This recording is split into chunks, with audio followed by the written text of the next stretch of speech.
ہے تو معاف کیجئے گا، سب کے اوپر روزہ فرض نہیں ہوتا ہے۔ رات کے 2 بجے مسجدوں میں مائک پکڑ لیں گے اور مائک پکڑ کے زور زور سے چیخیں گے اور چلائیں گے، روزے دار بھائیوں اٹھیے، ماں بہنوں اٹھیے، سحری بنائیے، لوگوں سحری کر لیجئے، سحری کا ٹائم ختم ہونے میں 1 گھنٹہ باقی ہے، پھر 10 منٹ بعد چلائیں گے، 50 منٹ باقی ہے، نظم پڑھیں گے، نعت پڑھیں گے، حمد پڑھیں گے۔ یہ ساری کی ساری چیزیں تکلیف دینے کے ضمن میں آتی ہیں۔ کس نے آپ کو اتھارٹی دی اور پاور دیا کہ آپ رات میں 2 بجے مائک پہ چلائیں اور آپ اس کو ثواب کا کام سمجھتے ہیں؟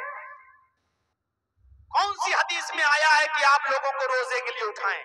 روزہ رکھنا فرض ہے، روزے کے لیے اٹھانا کسی حدیث میں نہیں آیا ہے۔ روزے کے لیے اٹھاتے ہو؟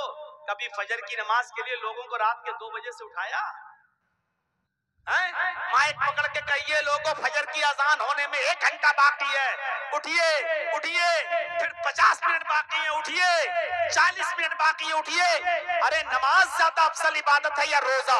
آپ بھی کہیں گے نماز، نماز کے لیے تو آپ نے کبھی نہیں اٹھایا، پھر روزے کے لیے آپ اٹھائیں گے؟ اور معاف کیجئے گا، سب کے اوپر روزہ فرض نہیں ہوتا ہے۔ آپ روزے داروں کو اٹھا رہے ہیں نا، لیکن وہ بوڑھا آدمی بھی آپ کے چیخنے اور چلانے سے نیند میں ڈسٹرب ہو جاتا ہے، اس کی جس کے اوپر روزہ ہے ہی نہیں، اتنا بوڑھا ہو چکا ہے کہ وہ روزہ رکھ ہی نہیں سکتا ہے۔ ڈاکٹروں نے روزہ رکھنا منع کر دیا ہے، 90 سال کی عمر ہے، اب وہ روزہ نہیں رکھ سکتا ہے، فدیہ دے گا، ایک مسکین کو کھانا کھلائے گا، اس کے اوپر بس یہی ہے۔ اب آپ روزے کے لیے اٹھا رہے ہیں تو وہ بھی اٹھ رہا ہے۔ کتنے لوگ ایسے ہیں، ایک تو میرے پاس آیا لکھنؤ میں کہ مولانا ہماری مسجد میں اتنی زور زور سے چلاتے ہیں کہ میرا باپ جس کی عمر 85 سال کی ہو چکی ہے اور بیمار رہتا ہے، مجھے نیند کی گولی دینا پڑتی ہے ڈاکٹر کی لکھی ہوئی، جب رات کے 10 بجے ہم اس کو نیند کی گولی دیتے ہیں تب اس کو نیند آتی ہے۔ میں نے اس کا پرچہ دیکھا، ڈاکٹر نے اس کی نیند کی گولی میں ڈپران 10 mg لکھا ہوا تھا، 5 mg کی کھانے پر نیند نہیں آتی تھی، ڈپران 10 mg کی لیتا ہے، یہ کھا کر اس کو نیند آ رہی ہے۔ کہا مولانا جب آواز آتی ہے مسجد کی تو میرا باپ جاگ جاتا ہے اور اس کے بعد پوری رات وہ تڑپتا ہے، وہ بچلتا ہے، پھر اس کو نیند نہیں آتی ہے، وہ برین دماغ ڈپریشن کا شکار ہے، بڑی مشکل سے تو وہ سوتا ہے، لیکن رات کے 2 بجے یہ لوگ چیخ چیخ کر ہمارے باپ کو جگا دیتے ہیں۔ اس کو دین کا کام آپ سمجھتے ہو کہ رات کے 2 بجے اٹھ گئے اور چلا رہے ہیں اور بوڑھے کی نیند میں ڈسٹرب ہو رہا ہے؟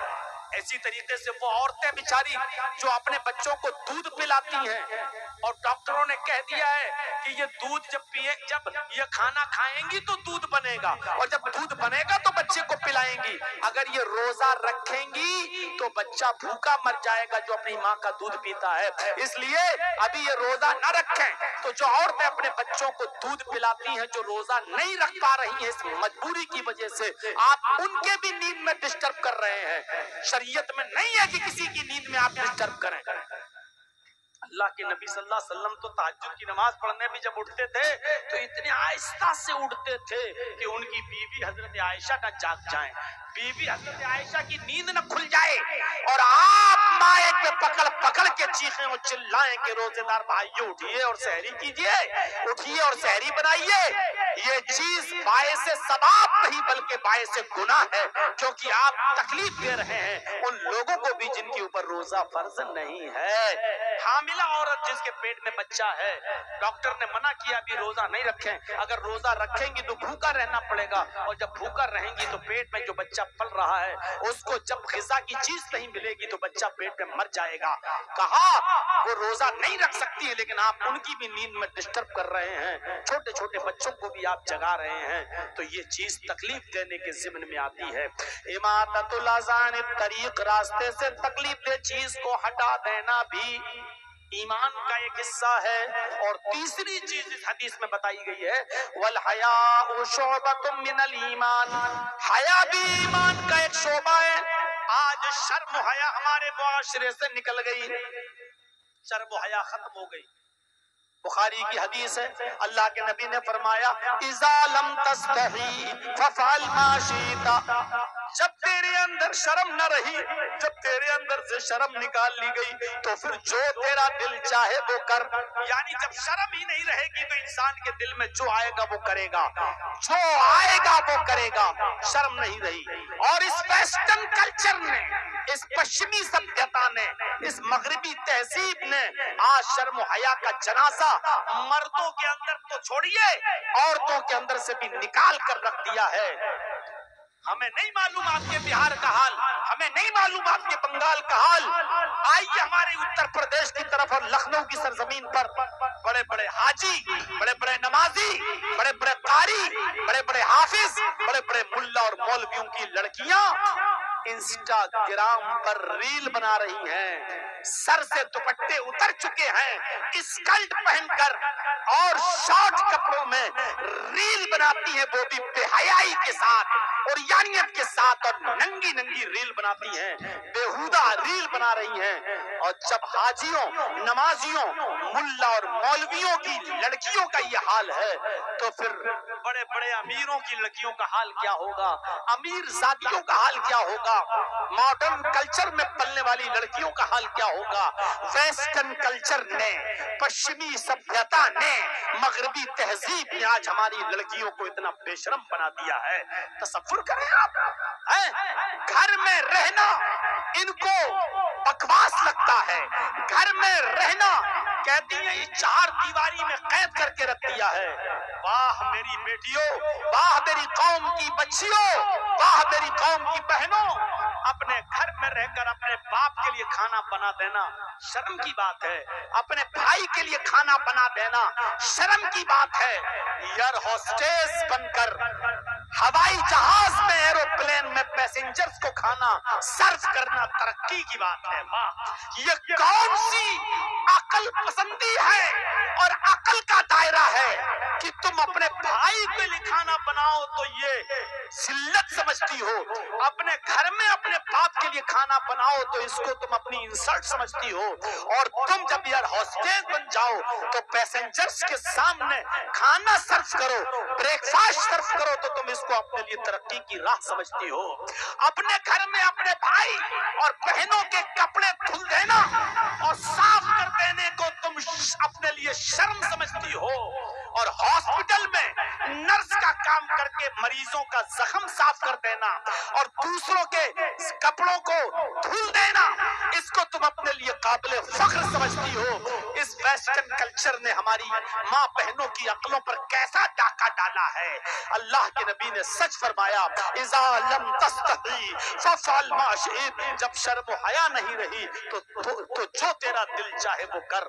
ہم اہل حدیث ہیں، ہمارے یہاں عورتوں کا مسجد میں نماز پڑھنے آنا جائز ہے، بلکہ اللہ کے نبی نے یہ بھی فرمایا کہ اگر تمہاری عورتیں مسجدوں میں نماز پڑھنے آنا چاہیں تو ان کو مسجدوں میں نماز پڑھنے سے مت روکو، اگر وہ آنا چاہیں تو آنے دو، لیکن اس کے باوجود، اس کھلی ہوئی اجازت کے باوجود اللہ کے نبی کیا کہہ رہے ہیں؟ اے عورتوں، تمہارے لیے گھر میں نماز پڑھنا مسجد میں نماز پڑھنے سے زیادہ افضل ہے. عورتیں مسجد میں آ سکتی ہیں نماز پڑھنے، عورتیں مسجد میں جا سکتی ہیں نماز پڑھنے. عورتوں کو اگر وہ اجازت مانگیں اپنے بھائیوں سے، اپنے باپ سے شادی سے پہلے اور شادی کے بعد اپنے شوہر سے، میں مسجد میں نماز پڑھنے جانا چاہتی ہوں، تو نہ شوہر کو روکنے کا حق ہے، نہ باپ کو، نہ بیٹی، نہ بھائی کو. مسجد میں اگر نماز پڑھنے جا رہی ہیں تو ان کو مت روکو. اللہ کے نبی نے کہا اجازت دے دو، وہ مسجد میں نماز پڑھنے جا سکتی ہیں. اس اجازت کے باوجود اللہ کے نبی کیا کہہ رہے ہیں؟ عورتوں کا مسجد، گھر میں نماز پڑھنا مسجد میں نماز پڑھنے سے افضل ہے. اور جب اللہ کے نبی یہ کہہ رہے تھے اس وقت بھی عورتیں مسجد میں نماز پڑھنے آیا کرتی تھی، کیونکہ ان کا عقیدہ یہ تھا کہ ہم نبی کے پیچھے نماز پڑھیں گے تو ہمیں کتنا ثواب ملے گا، ہم محمد الرسول اللہ کے پیچھے نماز پڑھنے کا شرف ہمیں حاصل ہو رہا ہے. نبی کے اس حدیث کے بعد، کہنے کے بعد کہ عورتوں کا گھر میں نماز پڑھنا مسجد میں نماز پڑھنے سے افضل ہے، یہ کہنے کے بعد بھی میرے بھائیوں، اس کے باوجود بھی اللہ کے نبی صلی اللہ علیہ وسلم نے